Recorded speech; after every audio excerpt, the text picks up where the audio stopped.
1 month has passed since the Galio's attack incident during the welcoming ceremony for new students. Seika and Effa go to the academy together as usual. In Seika's mind, his next plan was simple and devious, to befriend a strong person like Amu and enjoy the fruits of her labor. That way, Seika's life wouldn't have the sad ending it had in his previous world. Seika tried to greet Amu as usual, but Amu always gave Seika a sinister look. Amu doesn't want to know and chat with him intimately. In Seika's mind, even if he received such words from Amu, he would not give up on getting her. But Seika has one problem in terms of friendship. どうやってなればいいんだろう? 大丈夫? When Seika and Effa wanted to go to class, suddenly there was a barrel filled with a strange liquid above them. Luckily, Seika was able to teleport using his talisman paper and managed to protect Effa. Before long, the entrance exam examiner or teacher or senior named Cordell apologized to them for accidentally spilling the barrel. The liquid in the barrel is Cordell's research, which contains decoctions of medicinal plants and various other liquid substances. Cordell wanted to take this upstairs using dark elemental magic, but unfortunately, he failed, and there was an accident that he did not intend before. Cordell was not proficient with dark elemental magic because he was more dominant in light elemental magic. After hearing that, Seika thought it made sense since darkness elemental magic could redeem time and space. But he still felt something was off and had already picked up the talisman paper previously stained with Cordell's liquid. 行かなきゃ。次はカレン先生の授業だよ。After Karen's lesson, she said the academy would temporarily be on holiday next week. This is because the academy will be holding a cultural tradition ceremony. Karen orders Amu and Effa to complete the assignment next week. They had to take the list of new students to the shrine in the forest of Ridnair and pray there. Then Seika asked Karen if one representative of the shrine refused, what would happen. Karen said the task would be given to Seika as a third-rank student. In Seika's mind, the magic circle at that time was created in the forest of Ridnair, so he directly told Effa to refuse this task. At first, Effa was shocked, and then she complied with Seika's wish. Karen said that Seika's words were too harsh for a noble, but Seika says that a slave cannot carry out this traditional ceremony, so Seika is better suited for the task. After school, Seika apologizes to Effa for forcing her to do it, but Effa doesn't mind that because Seika definitely has a plan later for Amu. Seika says that Amu maybe becomes a target for the demons again.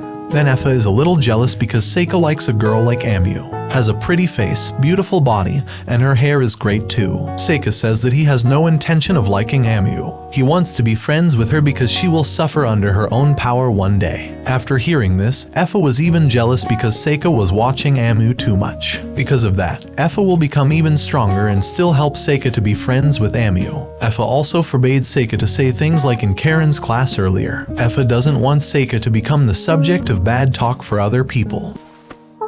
わかったよ。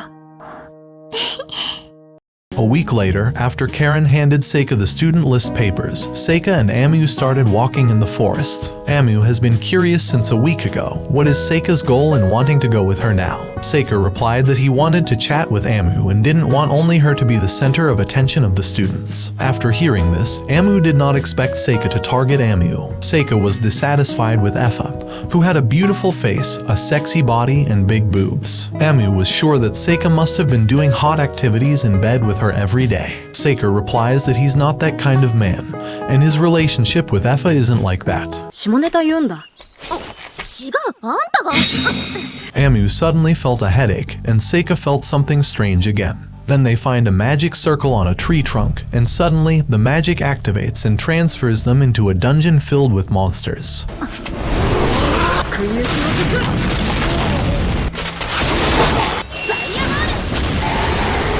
After they kill some monsters, Amu is surprised because Seika's magic is very strange, and she has never encountered magic like this before. Seika says it's magic he learned from the Lamperouge family that not many people know about. Then they started exploring the dungeon, and Amu said that this dungeon had an exit, so they should look for it. The safety level of a dungeon like this was very low. Anyone inside could teleport to any random place they didn't know. Even high-level adventurers had to be careful, and it was impossible to save adventurers trapped in a dungeon like this. After hearing that, Seika stuck his talisman papers on the dungeon wall to signal his familiars that Seika had scattered in the forest earlier. If the talisman papers inside the dungeon reacted, it meant they were close to the surface and could break through this dungeon immediately. Not only that, Seika also gave Amu a talisman paper protecting her from sudden attacks. Amu was surprised that Seika could use light elemental magic, and their chances of survival increased with this magic. なんか楽しそうだね。そんなことないわよ。聖火様、近いです。僕の層食い打ちの術。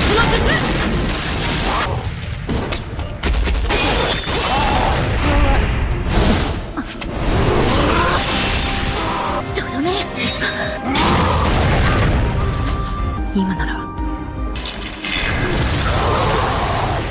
After Amu wakes up from her stupor, she is amazed that Seika can defeat many monsters alone. Even Seika can also use healing magic for Amu. Suddenly Amu has a headache again, and Seika is curious about her condition. Is that a disease you were born with? In Seika's mind, he didn't use healing magic because Amu's wound had already been transferred to his talisman paper. Seika guessed that Amu's headache must be the effect of something. Amu says that she doesn't have this kind of illness. Upon hearing that, Seika immediately protected Amu with his magic field. Seika's guess was correct. Amu's headache had subsided, and they would take shelter there for a while. Seika thinks that Amu's headache comes from a curse she received somewhere. Then Seika asked, "Since when did you have such a headache?" Amu said that she had only felt this since entering this academy. According to Amu, her headache is not from a curse. There is no mark of any curse on her body. Seika says that there might be a mark on Amu's body that she can't see.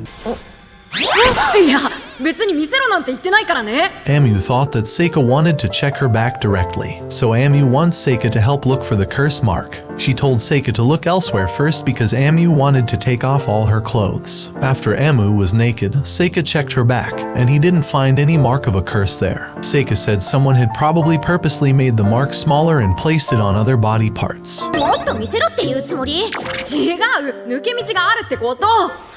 After Amu put her clothes back on, she complimented Seika because he was so good at knowing the curse when it was around him. Seika says he learned this from Lamperouge, and there are much more severe curses than what Amu feels right now. Then Seika asks for a strand of Amu's hair, so she no longer has a headache. Seika tied Amu's hair to one of his talisman papers. If the paper was destroyed, Seika would make another one for Amu. Amu is curious about the elemental magic Seika uses, but Seika says that he also doesn't understand what element he uses. It's so different from other people's magic. Then Amu asks Seika about Effa in more detail. Amu is curious about this because she sees Effa, who loves Seika, but Seika doesn't respond to Effa's feelings of love. Amu is sure that Seika must have kissed Effa and made love in the room all night. Not only that, Amu knows that Seika often plays with Effa's boobs and buttocks every day. Seika said that he never did that to Effa. After hearing that, Amu felt that Seika was boring because he never did that to Effa. Seika says that Effa is family to him, and Amu's conclusion about Effa loving Seika is a misunderstanding. Effa is Seika's family because she has always accompanied Seika since he was little. Seika has always been treated by his family as an object. In fact, he was considered an abandoned child because he was born to a concubine mother. Only Effa always chatted with Seika and never thought of Seika that way. In Seika's mind, he deliberately showed this emotional side to Amu. Ever since Seika reincarnated into another world, he has never trusted anyone again. After hearing Seika's story, Amu becomes sad because Seika feels such bitter things. Amu's mother was a receptionist at the Adventurers Guild, and Amu's father is still an adventurer today. There was a moment of silence, and Seika felt guilty that he was the instigator of this pathetic conversation. Because of that, Seika asked what Amu liked. Amu replied that she really likes fighting.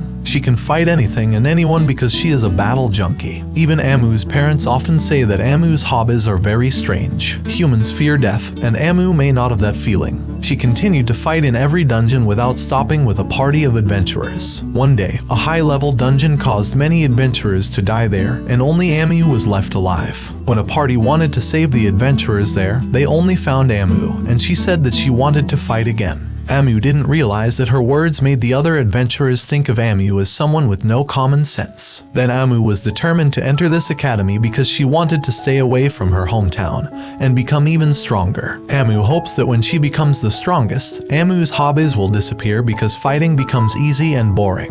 but Amu lacks the confidence to make her dream come true. When she was fighting the demons in the academy and killing the monsters in this dungeon, Amu felt very happy because she could experience constant fighting. According to Seika, Amu's hobbies are not strange because every child has their own interests. Even though Amu's wish never came true until she died, Amu can still carry out her hobby because Amu's existence in this world is very meaningful. Amu can live in any situation and is always ready when the world is in chaos. After all, Amu also has other hobbies that are even stranger.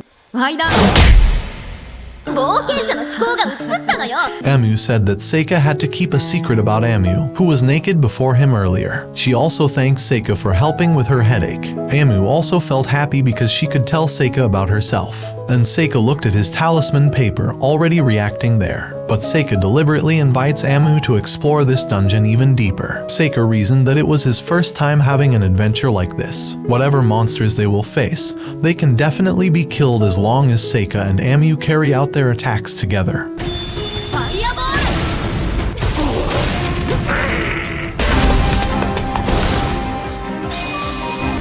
海のラン協賛を吐くのかなら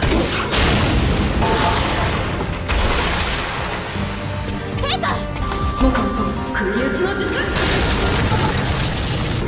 アミュ頭に向けてファイアボールを撃つんだここだゴンノさんア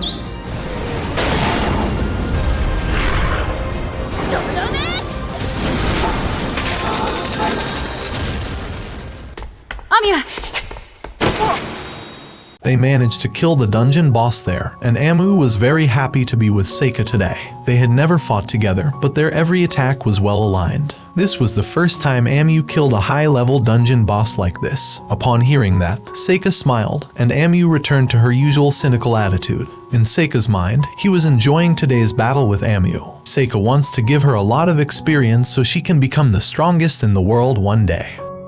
After that, they explored the dungeon deeper and found a mithril sword sealed in a room. Seika immediately pulled it out and gave the sword to Amu. Seika isn't a sword user, so Amu is more suitable. Suddenly, a ring dropped, and Seika was going to keep it because he felt a magical power. Seika said that being an adventurer was fun too.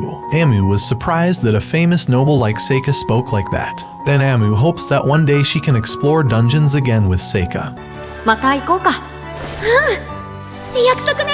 After they were out of the dungeon, they informed the teachers at the academy about this. The teachers also just found out that there was a dungeon in the forest. Even the teachers didn't know the culprit who made the magic circle in the forest at that time.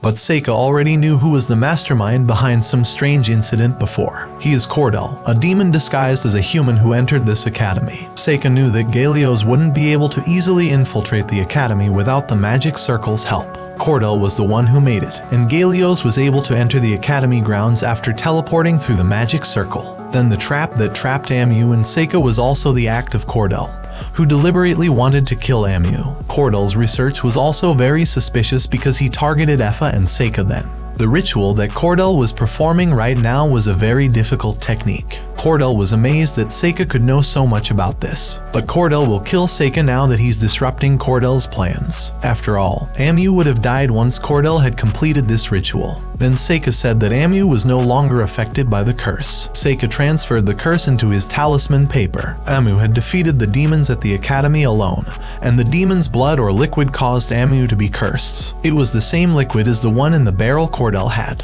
Then Seika immediately unseals Cordell's demon, kills it, and curses himself with the liquid while continuing to cast a magic spell. Cordell laughs that Seika tried to kill himself and died ridiculously. He didn't expect Seika to do such a stupid thing, but suddenly...